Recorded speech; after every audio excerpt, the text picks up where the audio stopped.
৭৫তম স্বাধীনতা দিৱসৰ সকলোকে শুভেচ্ছা জ্ঞাপন কৰিলোঁ। আজি আমি আমাৰ ৰাষ্ট্ৰীয় পতাকাখনৰ বিষয়ে কিছু কথা ক'বলৈ ওলাইছোঁ।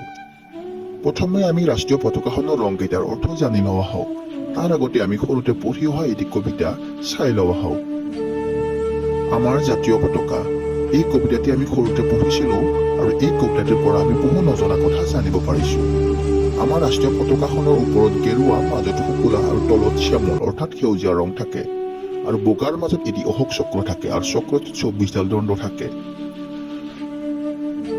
আৰু অশোক চক্ৰটো ঘন নীলা ৰঙৰ হ'ব লাগে আৰু এই ২৪ডাল দণ্ডৰ প্ৰত্যেকৰে এটা এটা অৰ্থ আছে। এতিয়া আহিছোঁ ৰঙৰ অৰ্থলৈ। গেৰুৱা ৰঙৰ অৰ্থ হৈছে ত্যাগ আৰু সাহসৰ প্ৰতীক। শুকুলা ৰঙৰ অৰ্থ হৈছে শান্তি আৰু সত্যৰ প্ৰতীক। শ্যামল ৰঙৰ অৰ্থ হৈছে বিশ্বাস আৰু সৌন্দৰ্যৰ প্ৰতীক।